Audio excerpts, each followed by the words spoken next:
प्यारे साथियों, आदरणीय रोनी कोर्ट बार एसोसिएशन के सभी कानूनी अधिवक्ताओं को शत शत नमन। आज मैं हम आपसे एक विशेष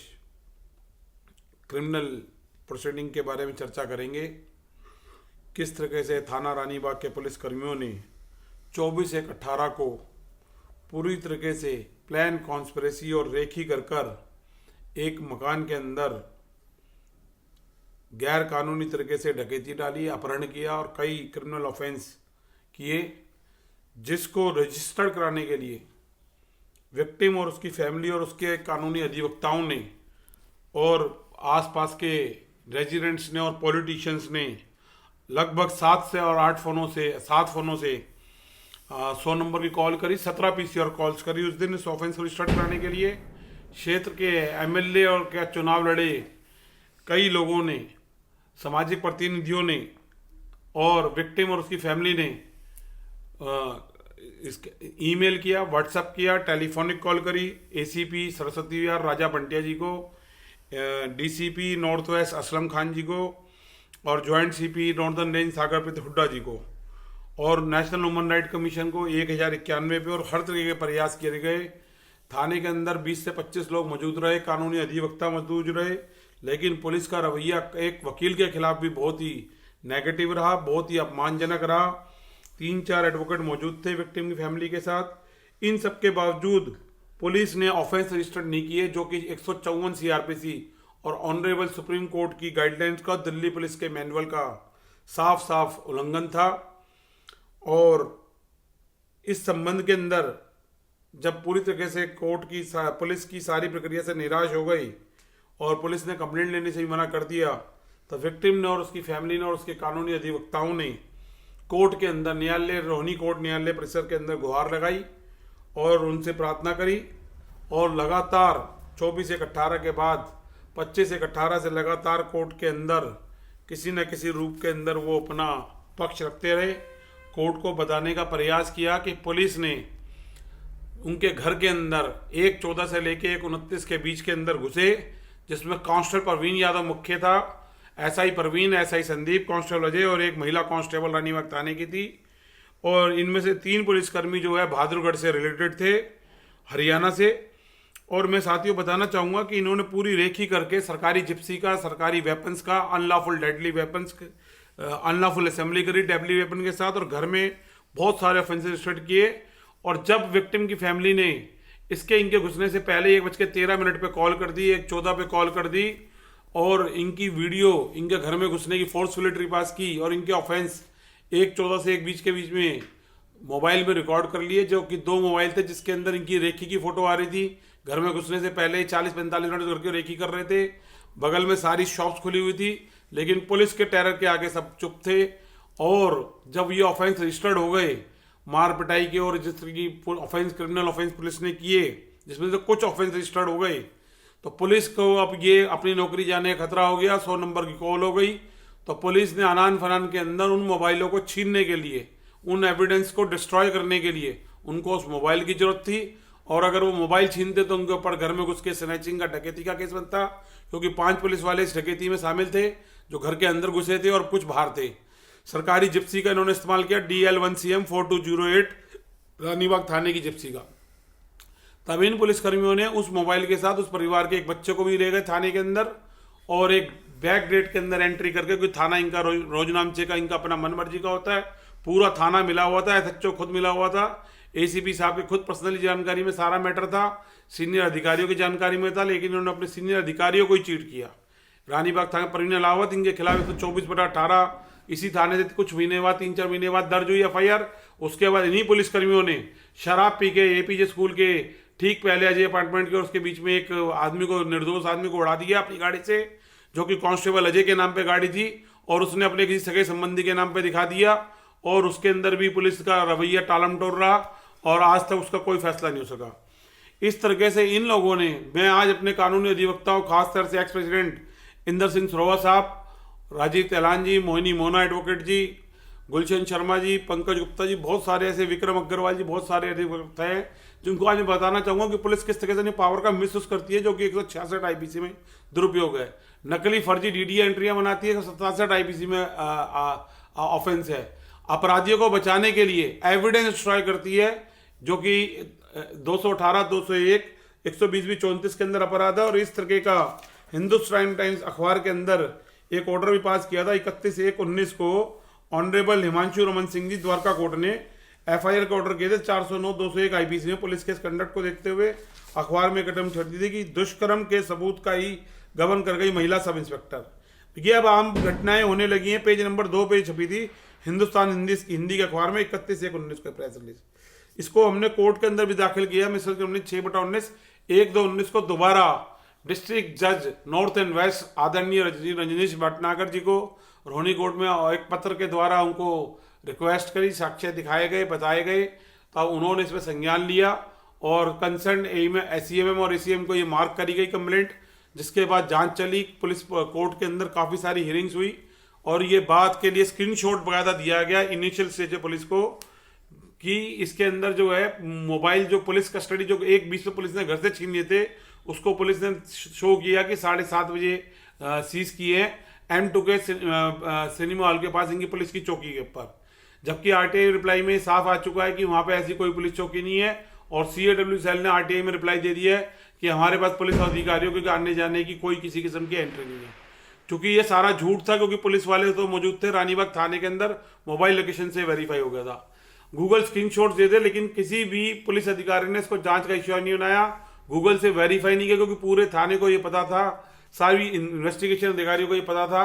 कि अपराध किया है पुलिस वालों ने और घर में घुस के अपराध किया है, मोबाइल में कैद है। और कस्टडी के अंदर जो मोबाइल सीज हो गए थे, आरटीआई के अंदर उन्होंने रिप्लाई दिया, पुलिस ने बकायदा डीसीपी AK लाल जी के थ्रू कि ये मोबाइल 24/1/18 के बाद आज तक ओपन नहीं हुआ है, जो कि 7:30 सीधे दिखाया गया था। और 7:33 पे एक कॉल करी गई परिवार के एसआई संदीप द्वारा, एसआई प्रवीण की प्रेजेंस में, जो उनके एक उसके पेरेंटल अंकल को, और वो भी कॉल वेरीफाई हो चुकी है। और उसके साथ मैं आपको ये बताना चाहूँगा कि 17/1/19 को एक ऑर्डर पास हुआ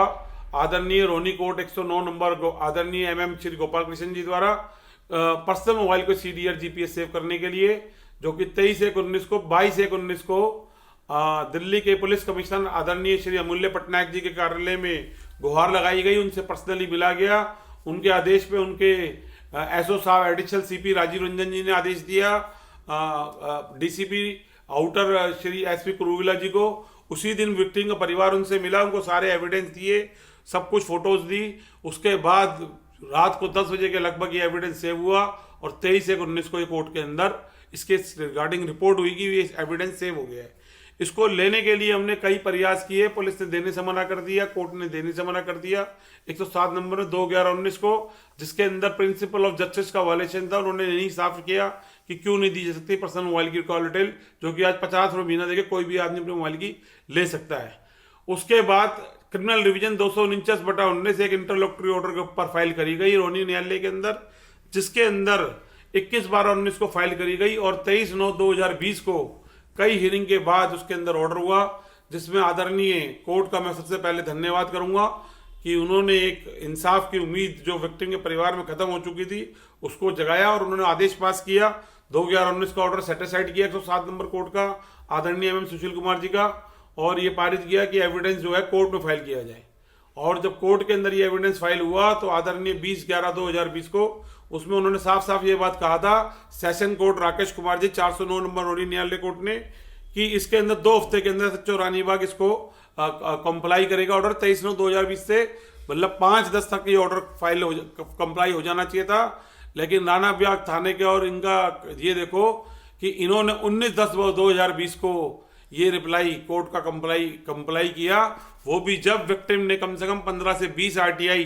complaint WhatsApp message Delhi police के अधिकारियों को, थाना रानीबाग के सच्चों को, LN सैनी को और ACP साहब को, DCP साहब को, और बहुत सारी तरह स्तर के ऊपर उसने कोर्ट के अंदर सब जगह कंप्लेंट RTI फाइल करी, कोर्ट के स्टाफ को भी सूचित किया व्हाट्सएप के द्वारा। तब जाके उसने 19/10 ऑनरेबल सेशन कोर्ट के ऑर्डर का कंटेम्प्ट किया 23/9/2020 का, और 19/10/2020 को उसने कोर्ट के अंदर ये ऑर्डर कंप्लाई किया, जमा कराया, जो कि 2 हफ्ते यानी 14 दिन के अंदर कंप्लाई होना चाहिए था। लेकिन यही आदेश आती है। अब मैं अपने अधिवक्ताओं से शेयर करना चाहता हूं कि अब आप ये देख लो कि पुलिस का कंडक्ट कितना खराब है कि वो जो ऑर्डर था 27वें दिन फाइल किया गया,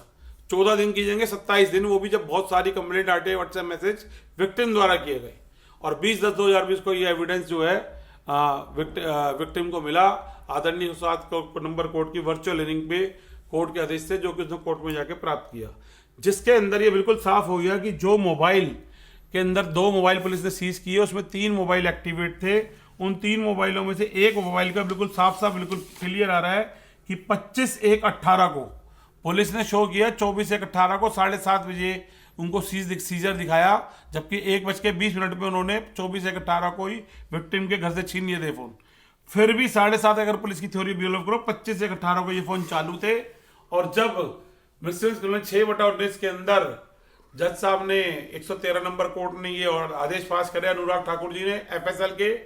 तो BR साकला जी ने कोर्ट को गुमराह करने की कोशिश करी। 23/10/2000 को एक वैगू रिपोर्ट दी, वैगू रिपोर्ट कोर्ट में सप्लाई करी, जिसपे उन्होंने आर्गूमेंट नहीं करी,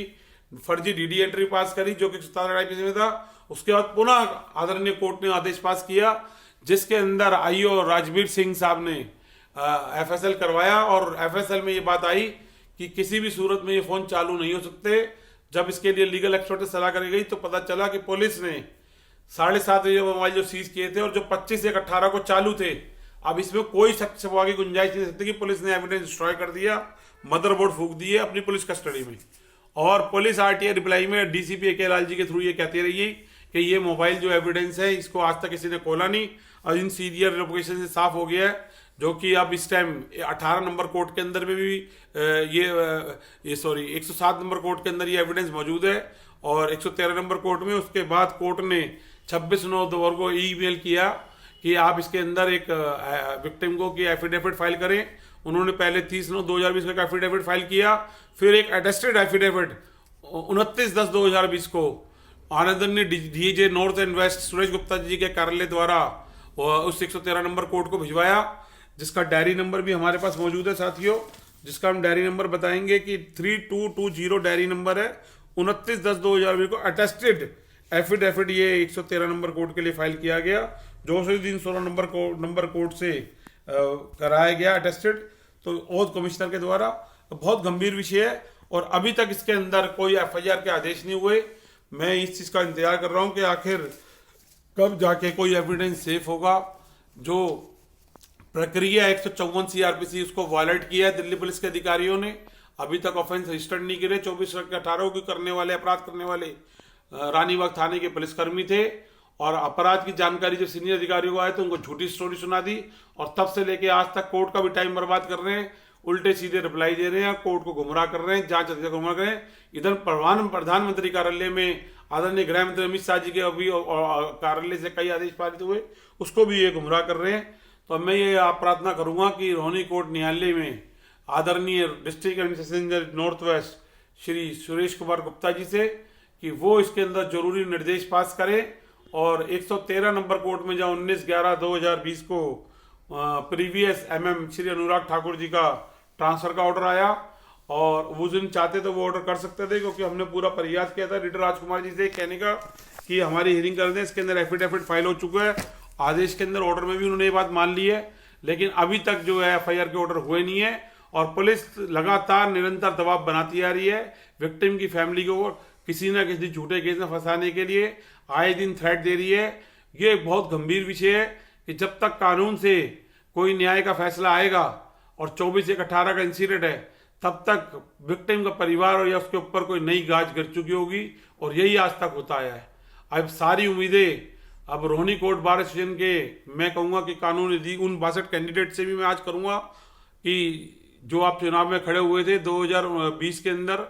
चुनाव के अंदर, जो कि कोरोना की वजह से टल गए, उनसे भी मेरी गुजारिश है कि वो हमारी कानूनी मदद करें। और अब ये साफ साफ बिल्कुल क्लियर रिवील्ड है, 24/1/20 को जो पुलिस की कस्टडी के अंदर मोबाइल बंद हुए थे,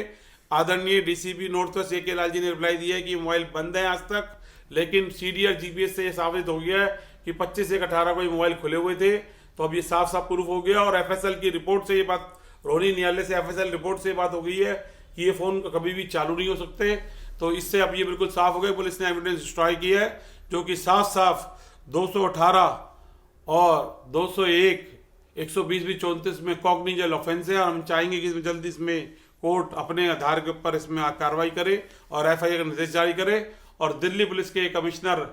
श्री एस.एन. श्रीवास्तव जी से भी उम्मीद है कि वो भी इसमें आदेश पास करें। डीसीपी आउटर डॉक्टर ए कौन ji, ACP Mangaluru doctor Shri Virendra Kadian ji, SHO Ranibagh Manoj Yadav ji और police commissioner Shri S N. Srivastava ji से मेरी ये अपील है और गृह मंत्री आदरणीय श्री अमित शाह जी से कि जरूरी निर्देश दें और सर्वोच्च न्यायालय और आदरणीय सर्वोच्च न्यायालय आदरणीय उच्च न्यायालय भी इसको संज्ञान ले। और इसी के साथ शब्दावली को विराम देते हैं। जय हिंद, जय भारत।